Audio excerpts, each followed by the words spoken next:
Hey, everybody. This is Heidi St. John. Thanks for tuning in today. You guys have found me right here at the Off the Bench podcast, meeting you guys at the intersection of faith and culture. One of our favorite people, Dr. Kathy Cook, is here with me today. She is the founder and president of Celebrate Kids, and she is a child development specialist. She's got a brand new book out, which I was thrilled to be able to endorse, called Parent Differently, Raising Kids with Biblical Character and How That's going to Change the Culture. If you guys need some encouragement in your parenting, this show is for you. Stick around.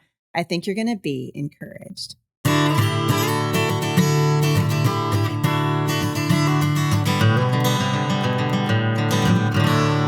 Well, welcome back to the Heidi St. John podcast. Love hearing from you. And one of the things that we ask you guys is to let us know which guests you have loved on the show and who you'd like to hear again. And of course, we always get requests from my friend, Dr. Kathy Cook. And I'm thrilled that she's here with me today. Hey, my friend, good to see you. It's good to be back with you. Thank you so much for the invitation. I'm glad you're here. So let's jump right into this because I was honored to be able to endorse your brand new book, just a prolific author. And you are really doing something I think is so necessary right now. And that is using biblical principles to provide clarity on the issue of character, raising kids with integrity, raising kids with character. And this is something we're having a hard time with in the culture right now. Why did you decide that this was the time to jump into to a topic like this one? Yeah, partly for what you just said, that we are having a problem. Even adults, right, are not exemplifying Christ-like character, much less biblical character. And biblical character is not Christ-like character. There is a difference. We can talk about that if you want. But there's a couple of reasons. One is that I feel that parents are frustrated. Parents are concerned. Parents are angry that their kids are not being obedient. And so they're like, stop arguing, stop arguing, stop arguing. And guess what, Heidi? That doesn't necessarily help them stop arguing. What? It doesn't? Yes. No. Oh, my goodness. Stop it right now. No. Telling them what not to do. And, I think you would agree with me that behavioral issues are rooted in character. Yes. So let's teach character. Let's not tell and yell. Let's teach it. We skill and drill the 1, 2, 3s. And we state a rule and expect compliance, but the sin nature gets in the way. We have to teach character, maybe even more carefully and more diligently with more strategies than we do teaching, the ABCs. The other reason I wrote the book now, and it's in the title, I want to empower children to believe they can make a difference today. Because you and I both know that when we have purpose, we have passion, and we show up. When a child is kind to a piano teacher, when a child doesn't gossip at homeschool co-op when other kids are gossiping, you change the culture and it changes the child. You find that peace that you want to live with. Changes everything. Yeah, it's so true. And what I'm discovering with this generation of younger moms, and I don't know how this happened, Dr. Kathy, but I have now transitioned into the older mom category. Maybe it's because I'm in my 50s. Maybe it's because I've raised 7 children. I don't know how it happened. But what I'm hearing from a lot of my younger listeners is that they're struggling with basic things. So how to get a child to listen to the sound of my voice and obey. How do we teach children respect? And you say in your book that it starts really early. So the question becomes, is it ever really too early to start instilling this biblical character qualities that we want to see in grown-ups into our children? Absolutely not. They're watching from the time that they're out of the womb. They're listening with pretty open ears. So I think we do it through who we are, and we do it with our priorities. When we make decisions, our character shows up when we make decisions, how we spend our money, how we spend our time, the kind of food we prepare and eat and feed our children. So decisions we make, relationships we have, how we end relationships. Do we do that with grace and mercy? Do we do it in a mean-spirited way? Do we attend church? Do we show up on time? Are we eager to be there? Saturday night, let's head to bed early because we want to be really fresh tomorrow morning. The things we do and the things we say along with the specific teaching of qualities is absolutely something we can do from the get-go. And we're going to be better for it. And that's important. Yeah, so true. Most of the people that listen to my show have heard me say this. Maybe you've even heard me say it too, but I'm always telling parents, listen, you can't pass on what you don't possess. You can't give what you don't have. So how important is it that the parents have that working knowledge and that desire themselves to exemplify the characteristics of Christ in their own relationships? It's key. And I would say 2 things. I actually make a pretty brave and courageous statement in the book because, so many people say more is caught than taught. And I understand that. I understand that children are like wet cement and everything you do makes an impression. I've always loved that statement. But you know what, Heidi? I wonder if more is caught than taught because we don't teach. We don't slow down Mm, and teach the difference good. between disrespect and respect. We don't teach why patience is honoring of people. We don't teach that other centeredness gives rise to all the other qualities. So if we taught, like we teach other things through devotions and Bible stories and teachable moments and conversations, then maybe we would say much is caught and taught. And the other thing I would say, I think one of the most important things to be a role model of is the consequences of character choices. For Hmm. example, if you go to work and you forget to turn in a report at 2 o'clock, totally forgot, or you got distracted and worked on something else instead that you preferred to do, so you didn't get back to the project your boss wanted you to do, there's a knock on the door and your supervisor's unhappy. Okay, so now what do? Do you go home and you say, "Hey, you guys made a serious mistake at work and I got distracted. I chose to do what I wanted to do, not what I should have been doing. My boss had to come knock on the door and, call me to account, and I'm gonna have to stay up late and work on it, and I'm gonna have to work to build back trust because I feel like he doesn't trust me when I say I'm on it. Yep. Oh, and I just feel so horrible." So you model the effect that the choice had upon the relationship because character always influences relationships. And you can do the same thing when something positive happens. When you choose to be kind and other centered and respectful and generous and all the things that we want, optimistic, and then you talk to your kids about the benefits of that. So I think we model the effect character choices has. I think that's huge.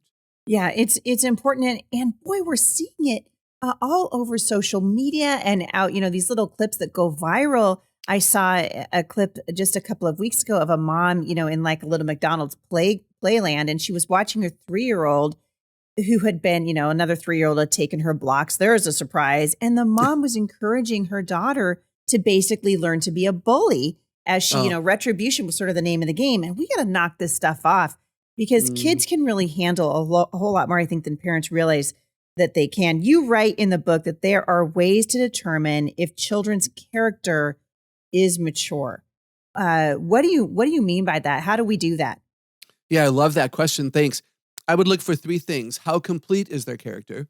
So in my book, I've chosen 48 qualities and a baker's dozen 13. So of the 48 qualities, how many does a child possess? Would be one question. How complete is their character? Secondly, how consistently do they use the qualities? So are they patient all the time or are they only patient with their friends? Are they kind even when grandma is kind of has a critical spirit? So am I kind all the time, or does that depend upon the people that are around me? So how consistent is it? And then third, Heidi, would be how automatically does a child use it? So is a child kind even without being told to be kind? Is a child generous on a day when she doesn't have much, or only on a day when she has a lot? That would be Mm, consistent. yep. And do we have to say to a child, hey, why don't you be a bit more generous? So I would look for how complete is it? How consistently do they use the qualities? And then how automatically do they use them? Because that's the dream, right? That we can take a back step and that we can watch our children thrive and have that abundant life that Jesus sacrificed for them to have, where they don't really need us anymore to say, hey, make sure you represent Jesus well.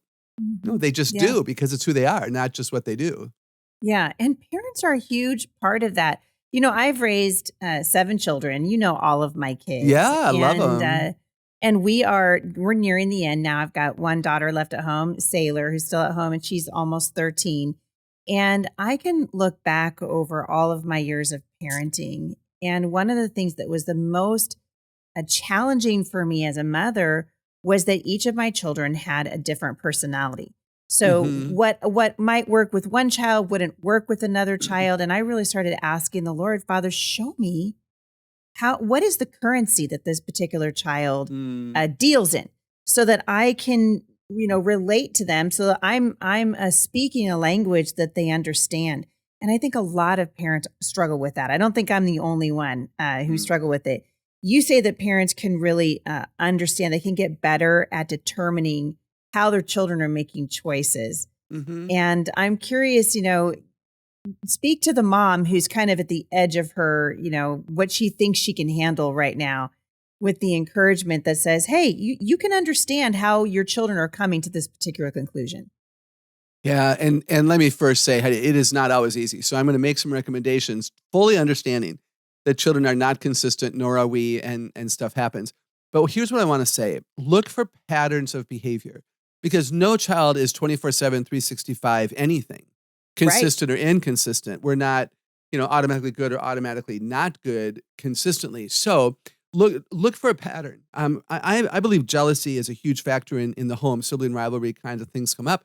So, is there a child who's argumentative after you just affirmed her sister? Is a boy critical after a brother just won a game and this other son doesn't like losing, so he reacts in a negative, kind of a forceful way? So look for what triggers, because choice is the key here, Heidi. All character, all behavior starts with choice. You and I have talked about this a lot. Yep. All character, all behavior starts with choice. All choices are rooted in a worldview, which is why our values are so important. So why are they making the choices they're making? And I believe all character qualities are connected. And so jealousy causes maybe critical spirit. It does not cause compassion, right? So you look for, okay, what just happened? Hunger, thirst, fatigue are huge. Was there a sibling in the room? Is it math? And they're scared of math because daddy loves math. And so they're automatically fearful when you say it's time for math. And your little Yep. homeschooled son just freaks out. So look for the pattern and maybe keep a written record, because we don't lie in print. And it's so much to forget, right? You have 7 kids. If you have 2 kids, you can forget. What is it that Billy did yesterday? So Right. maybe you have, maybe you have a post-it I note. can't even remember what I'm doing at the top of the stairs anymore. I go Oh to the my top of the stairs and gosh. I'm like, what did I come up What here a- for? I can't remember. I got to turn around, retrace my steps. Here, yeah, write it down. Great idea. Exactly. Yeah. And you can do a post-it note on a kitchen cupboard or an index card and a golf pencil in your pocket, or use the notes function on your phone, but write down. Then you'll find the pattern that it's a sibling issue, or it's math, or it's the time of day, and they needed a snack and they wouldn't have had the meltdown. Huge. Yeah. I really do believe in that. Yeah. And you know what? I think this is these traits go into marriage too, right? Oh, Kind of sure. looking to see, why was my husband, grumpy at me or whatever. My Jay and I used to say, well, sometimes we still do actually, are you happy at me? Like trying to figure out, like is there something going on that we need to figure out? And one thing I learned a long time ago is if Jay's hungry, he's hangry. He's going to Yeah. be short-tempered with me. He's not Mhm. going to have the patience that he would normally have because his blood sugar's dropped, right? Yeah. And I think our children are that way. And we can have grace for our kids when we start to look for those patterns. What I find interesting that I wrote about is thirst is fascinating. Did you know, Heidi, that, and you're so brilliant, you probably know this, the I would body not. is Brilliant, no. the body is 80% water. Our body is made up of 80% of our body is water, and about 78% of our brain is made up of water. It's a soft squishy. You can cut a brain with a dull knife. I don't recommend you prove that I'm right, but it's true. Why am I bringing that up? Because adults tend to know when we're thirsty. And so we grab water. Children don't know when they're thirsty. They don't recognize that Mm. that's what they're feeling. And I'm pretty convinced that if you give kids, 6 to 8 ounces of water and wait 20 minutes, things will change. It's That thirst. is fascinating. It's the intellectual energy drink. It feeds the body and gets us to calm down. So things like, it's a blood sugar issue as well, but a lot of ADD, ADHD behavior can be solved with a drink of water. Not all of it. Don't email us and say I was wrong, but a lot of it is relevant to thirst. Really important though. Yeah. These are things that we don't think about because No. we've got so many other things. Maybe at any given moment, we got 3 kids and they all have a different attitude, and you're not thinking, oh hey, everybody should have a glass of water on the table. Sometimes we think things are more complicated than they are. And I do respect much is complicated. Come on. I mean, kids are complicated because created in God's image, and he's not simple to figure out, right? So, and yet, I do think sometimes we need to slow down, and we have a pattern of response when our kids begin to show irritability. Here's the other thing, Heidi. For me, I don't know about you, but for me, critical spirit and impatience are the two red flags for me. I tend to be optimistic and tend to be patient, and I strive to have the biblical character that I read about in the book. When I'm self-critical or quickly critical at others, including when the light turns yellow, and I was about to go through, it can be as simple as that. When I'm critical and when I'm impatient toward others, I know there's something wrong inside. Those are the two red flags. So I slow down. I'm old enough to know, okay, Kathy, what's up with that? What are you believing? Because beliefs cause behavior. So what are you believing about yourself? Are you more important than everybody else at this red light? Really? Your errand is more important than theirs? Really? So I wonder if we could teach children to figure out the thing that demonstrates when they're off. Watch for that. That's why my appendix in the back of the book includes not just the 48 good qualities, but the exact opposite of those qualities. So we can help to draw our kids' attention to the lack of something by pointing out what the substitute is. And you're really hoping that parents will take this literally and actually start those conversations with their children so that moms and dads can say, hey, I'm noticing this in you. And here's a glass of water. And hey, let's have a conversation. Absolutely. And I've already had people, I've had people read the book already, and they're telling me that it's a family book.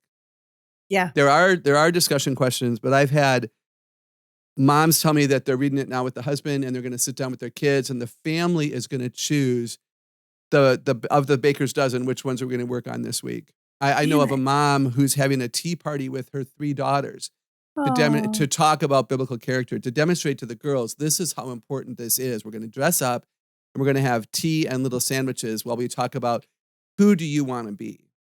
I love that. It's so good. In what ways do positive and negative consequences build biblical character in children? Because I think this is, I have sort of railed recently against the quote unquote gentle parenting movement. I absolutely think yes, we don't want to be, hardcore, horrible, awful disciplinarians with our kids, but I'm not a fan of the gentle parenting movement because parenting is difficult and sometimes it requires us to step up and do a hard thing that's not necessarily going to feel gentle. So I'm curious, what do you think about that? I think I already know, but what do you think about that? And talk to me a little bit about positive and negative consequences. Yeah, well, I'm not a fan of gentle parenting either. And I agree that the opposite of that is not being critical and arrogant and a bully. But no, we have to do our job. And this is a ministry of hope and healing to our children. And we are representing God Almighty to them in the way that we do it. So consequences, the first thing I want to say is don't rescue them too early from their foolishness. I wrote the Resilient Kids book about that. If your children gossip, they're going to find out that their friends don't want to trust them with secrets anymore. If if you have a child who lies to you, then your job as a mom is to call everybody to find out if she's telling you the truth.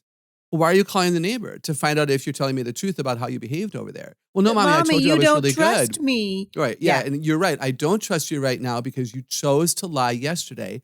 So it's our job to check up on you. And after a number of positive encounters, then we'll stop checking up on you, except every once in a while we will, just to make sure, because that's our ministry to you, to help you keep on that narrow path.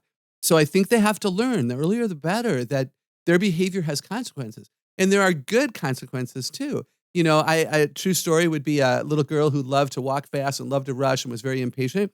And she made her grandmother really nervous because grandma's neighbor fell and broke her hip. So grandma was afraid to walk for fear that she would fall and break her hip. And she wanted to keep up with her granddaughter. So the mom and the dad asked the granddaughter to hold grandma's hand because it'll help grandma walk really well, force the little girl to slow down. And when the mom and dad thank the little girl's like, I love loving grandma this way. And I can walk slow. And it helps grandma not feel bad that she can't walk fast. So the consequences of her listening to her parents was grandma was loved. She felt comfortable inside of her own skin, and it's a win-win.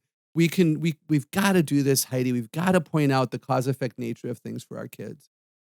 Jesus had a really beautiful heart toward children. I mean, we hear this, let the little children come to me, right? For such is the kingdom of heaven.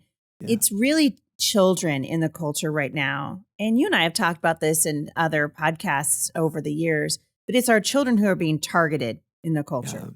Yeah. They're being lied to in the schools, lied to in the media, lied to on social media about their worth, about who they are, about the importance of character. And we really have an opportunity to be Jesus to our kids. How important is it that parents really learn to wrap their head around what it means to take responsibility, I guess, for the fact that they really are their child's first understanding of how much God loves them? Oh, yeah. The pressure some probably feel hearing that, but so be it. Feel the pressure because you've chosen to have children and you are an ambassador of the Lord to them. And absolutely, especially as we correct and we provide them the support that they need to become more like Jesus. It's absolutely key. And yeah, Jesus, back when Jesus walked on earth, children were the forgotten generation. They were not seen or heard. And so when the learned men said, who among us is the greatest? And Jesus called up a child. Heidi, can you imagine? The men were probably whispering, wait, did he hear the question right? Yeah. Because there's no way they would have expected that he would have called up a child. And so, and then, let's become like them, and he allowed them to praise him in the temple. It's not recorded that he said, be quiet, be quiet. When the disciples were trying to rebuke the people and didn't want them to bring their children to Jesus, don't bother him. Jesus is like, let the little children come to me. I remember having, playground duty when I taught second graders forever ago. And I know this is a true story. I would say to the children, I'm going to be watching you, but I'm going to be in a magic box and you can't see me and you can't talk to me. I'm going to do my job, but leave me alone. I wanted a 20-minute break, and I'm walking out the door with my 28 All the moms need to hear this. How do you do that 20-minute box thing, Kathy? I know. But Heidi, then I heard Jesus say, let the little children come to me. Like, how arrogant of me to think that I deserved a break and a separation from the children. He was busier than we will ever be. Jesus has a more important agenda than we will ever have. And he took time for the children. And when we know the value of children, we will train them in righteousness. When we know that they have value, we will want them to exhibit these qualities because it'll change them and change everyone around them and change the culture. And of course, it's more likely that they come to faith in Christ much earlier. Yeah. And parents we are our child's first representation of a God that loves them, and he disciplines those he loves. And we want to be sure that we love our children well. And part of that includes discipline. And you talk about that in your books. I love that you've written this, Kathy. I think it's the timing is perfect. Parent Differently is the name of your brand new book. Where can people find out more about you and the ministry of Celebrate Kids? Yeah, thanks. Our website is celebratekids.com. That's easy to remember, celebratekids.com. And we are on Instagram and Facebook like everybody else. And of course, you can also buy the book at local retailers and online distributors. But people who buy it from us, we appreciate that. As a nonprofit ministry, it helps us a lot, of course. I love it. You're going to come back and talk to my VIP subscribers here at the Heidi St. John Show for happy hour today. And we're going to find out a little bit more about you and where you came from and kind of what makes you tick. But I really appreciate you being on my podcast today. And I hope you'll come back again real soon. Dr. Kathy Cook, you're a national treasure. Oh, that's very kind. Thank you, Heidi. Right back at you. You guys want more information on my friend, Dr. Kathy Cook, head on over to HeidiSt.John.com/podcast. I'll link back to her in the show notes today. You can also check her out at Celebrate Kids. And you guys, this woman has become a dear friend of mine, and I vouch for her ministry and her character. And I hope that you'll check out her brand new book, Parent Differently, available in bookstores nationwide right now. Thank you guys for listening, and I will see you right back here again tomorrow at the intersection of faith and culture.